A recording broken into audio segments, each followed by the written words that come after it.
My name's Nick. I started Nick's TV Repair about 10 years ago, and since then we have fixed over 25,000 devices. In today's video, I'm going to be going over this Vizio mainboard a customer sent in with audio issues. It comes from the TV with model M3D650SV. So what we're going to do first is live test it using our test jig over here. Now our test jig is going to mimic an entire TV, so we will be able to see both picture and audio. We're just going to plug in all of our connectors. Now the main issue the customer stated they were experiencing is an audio issue. So that is the first part we are going to test for. Okay, we're going to go ahead and plug it in. And we do have our standby light. Go ahead and power it on. Our standby light turned white. Our Vizio logo is showing up. We're going to plug in our Fire Stick to get audio and video.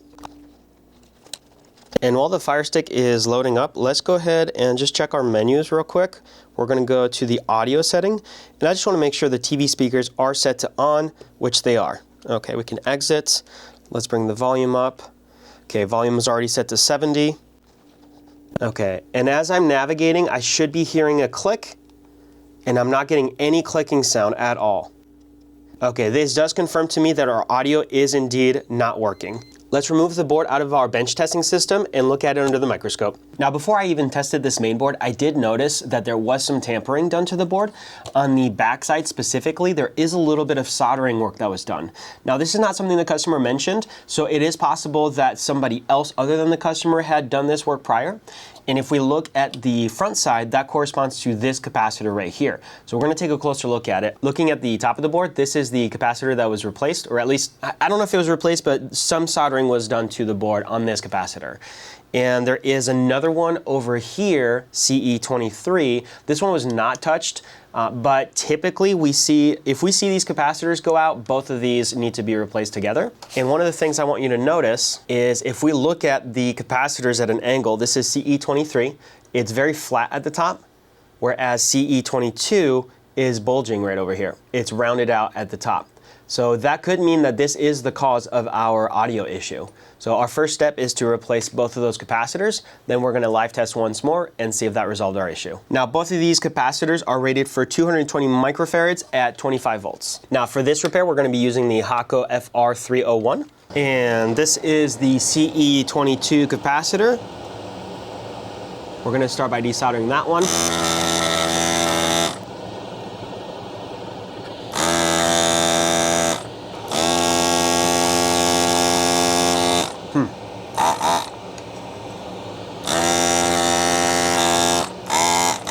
Okay, looks like we might have some issues with our desolder pump. Let's do a quick clean out. Okay, I don't know what was going on, but I could not get the desolder pump to work, so we're switching to a new one. This is our second FR301. Let's see if we get more luck with this one.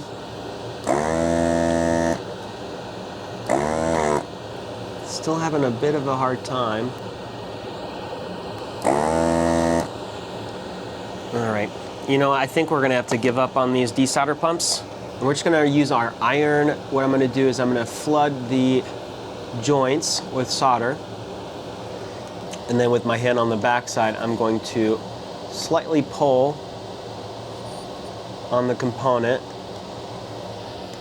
until it pulls out. There we go. And this is our defective capacitor.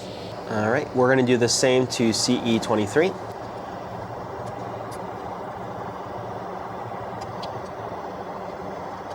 And now we're going to use our desolder wick to clean all that up.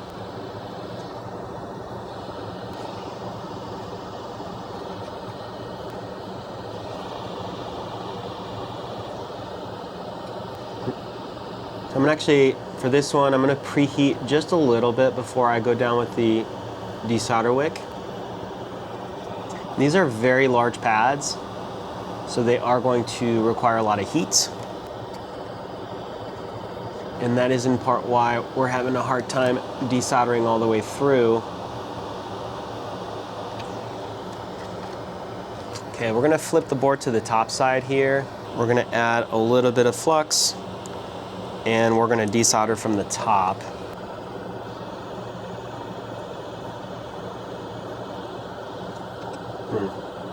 Having a bit of a hard time. There we go. There we go. Let's do the same over here. Preheat our joint just a little bit. Okay, it does look like actually there was no solder in there. Well, it's not pretty, but it'll do. All right, I do have some Kemet brand replacement capacitors.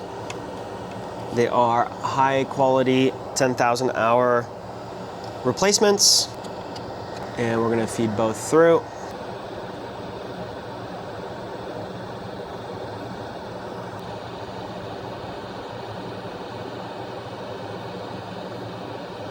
And the positive pad over here is a little bit damaged, but the pad inside of the circuit board and on the front side is not. So we could see as I removed the iron, some of the solder was going inside of the joint, and that does tell me that we're going to have a good connection there, even though the pad on the back side looks to be damaged. All right, we're going to do a quick cleanup, and then we'll go live test. All right, we're all set. Let's bring it back to our test jig. Let's plug the station back in. Standby light is on. Okay, we have a good picture. Okay, and do we have good audio? Let me bring the mic closer to the speaker. Yep, sounds like we have good audio, so we have a successful repair. If you have a Vizio mainboard you would like to send in for us to fix, we'll have links to our website, and that'll be in the description down below. Otherwise, thank you for watching.